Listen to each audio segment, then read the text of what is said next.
Poco F5 Pro full review. This phone does feature 5G connectivity. It is a global model here that I'm reviewing on this channel today.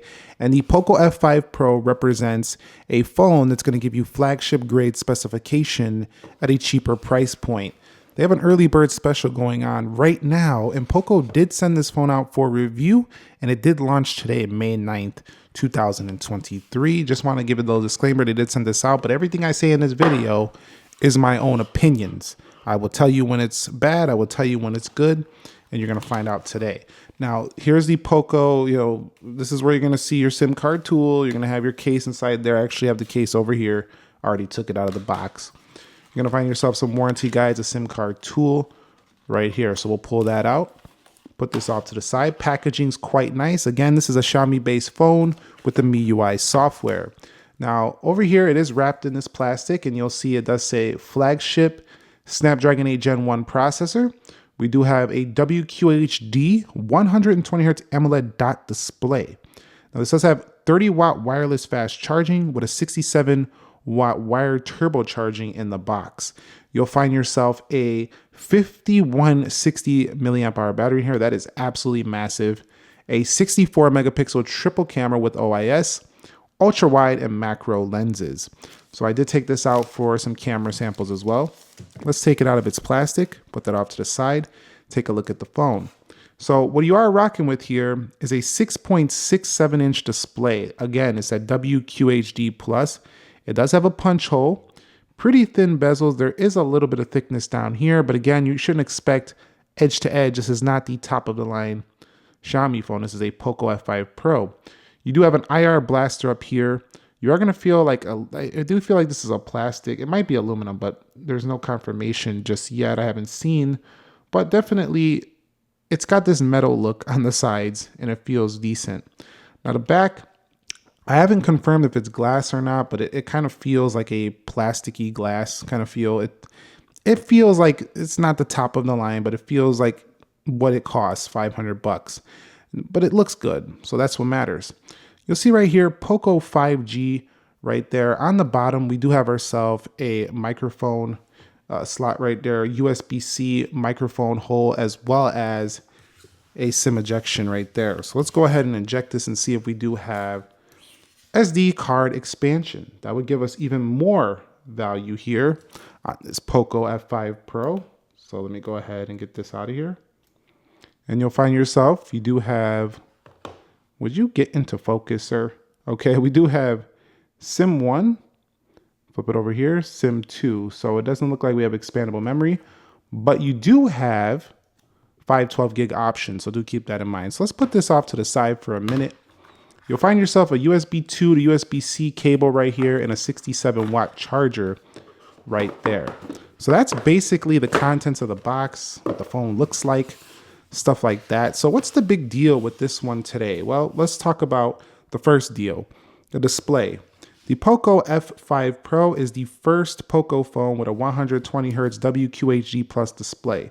Why is that a big deal? Because you don't usually get resolutions like this at these price points. It's actually super clear and sharp, very high pixel density at this price point. You also get a lot of the similar modes you'll find on Xiaomi phones, like reading modes, brightness levels. You'll get, plenty of customizations to the display schemes, color schemes, stuff like that, adaptive colorway options to keep that ambient lighting, where you like it. It's kind of similar to like Apple's True Tone on their devices, but you get a lot of that there. You also get the MIUI 14, the global edition here, the global software. So this phone I got here is designed for global markets. And you get pretty much all the other features you'll find on other Poco phones. A ton up here in the quick control center. You got floating windows. You got, a pretty simple user interface. It's kind of almost like vanilla Android with just a few extra add-ons. If we go down here, let's go ahead and hold. If we go there, you'll have a theme store, ringtones, fonts. You got a lot of customization you could do with this phone right out of the gate. That's pretty cool. You also have this gaming turbo mode, which if you go in here, you can actually play games, in this own gaming setup. And you can actually have floating windows while playing those games. Of course, this does have split screen options as well. Let's go ahead and go here. And you'll find here in the multitasking mode. Plenty of pages you can see right there. You have security scan, deep cleaning options.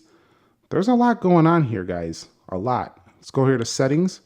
If we go into additional settings, you'll find a quick ball feature. You'll find a one-handed mode. You'll find yourself a screen recorder.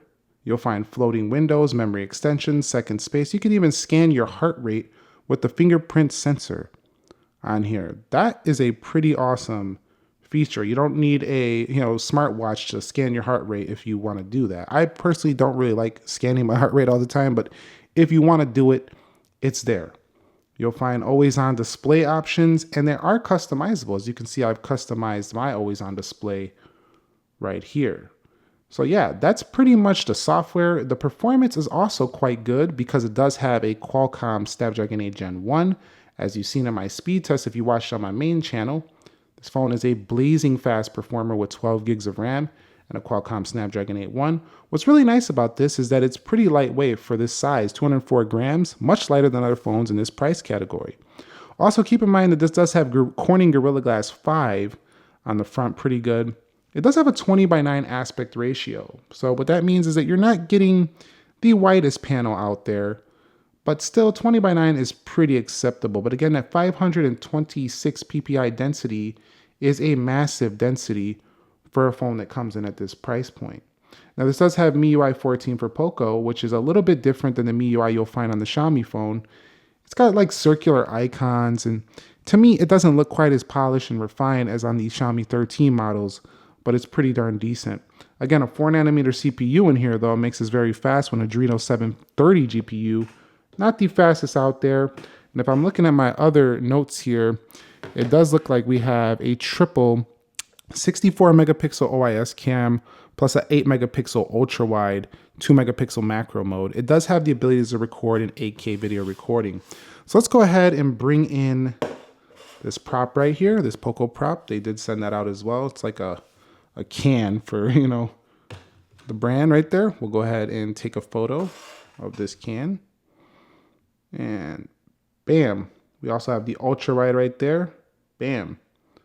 You can go in that 2x mode, and this can go 10x. So they're not giving you 30, 40. This is a standard 10x smartphone camera, but again, you're not paying $700, $800, so it's pretty acceptable. And then you have plenty of modes here. You can do time-lapse dual videos, short videos, vlogs, movie effects, long exposures, and stuff like that. Now you do have documents mode and a pro mode. You can't call it a pro phone without these pro mode right here. But keep in mind, a big deal here is that you can do up to 8K video recording, which is unheard of in this price range. So that's pretty good. Now, one thing I'm not overly impressed with is the front-facing camera on here. It still has that, cool look to it. It's not very warm tones. Not very happy with that. But let me go ahead and show you a few samples I did get here on board. So you can see right here, we do have the colors. They didn't look overly beautiful. On the zoom, there is some noise on the furthest zoom. And I'm not knocking this camera. It's pretty good, but I don't think it lives up to the pro name when it comes to the results. I think they need to do some work here. They've nailed the performance. They've nailed the overall, kind of feel for the price, but they didn't nail the camera because, it's got some noise in there. And the video looks pretty good. And again, I don't think most people are going to be upset with this. I am being a little spoiled with my 14 Pro Max and S23 Ultra, but this camera is just mid-tier in my opinion after using it. It's good, but it's not amazing. I don't think it's going to blow you away. I think you're going to be happy with it, but it's not going to blow you away, this camera. But it's still a good offering considering you're not going to pay more than $500 or so for this phone. Bluetooth 5.3 on board, and I got to tell you, ridiculously good battery life with that 5160. Look how many hours remaining on here. If you go to the ultra battery power saving modes, 87 hours left on this phone. So ridiculously long battery life. That's another great thing. Optical based fingerprint sensor. So not the best type of technology out there, but it's still pretty good. Everything about this phone is pretty good, and there are some impressive things about it, like the 5160 milliamp hour battery and the very fast performance. But it does make some sacrifices, I think, in not having the best camera and also not feeling as high end as some other phones out there. But at this price point, I think this is one of the best offerings on the market today, especially, if you are in a market that sells the Poco phones. Again, it is global, so you can order it yourself and have it shipped. However, at the same time, if it is available in your area, this is a really good option to consider if you're looking for a flagship phone that is under, that $600 price point. Very decent offering here by the Poco brand. So let me know your thoughts on the Poco F5 Pro. This is my review of the Poco F5 Pro. There's not much more else to say. It's a flagship phone at a cheaper price point, giving you most of what you want at a lower price point than something like a Xiaomi 13 Pro, something like a Galaxy S23 Plus. Something like, phones that cost $1,000. This is a decent, very decent, actually, option in this price category. So yeah, thumbs up if you enjoyed it. Subscribe for more because I'm going to be posting these phones I don't usually cover on the main channel here on this channel. I'll catch you on the next one. Nick here. Be sure to be well and peace.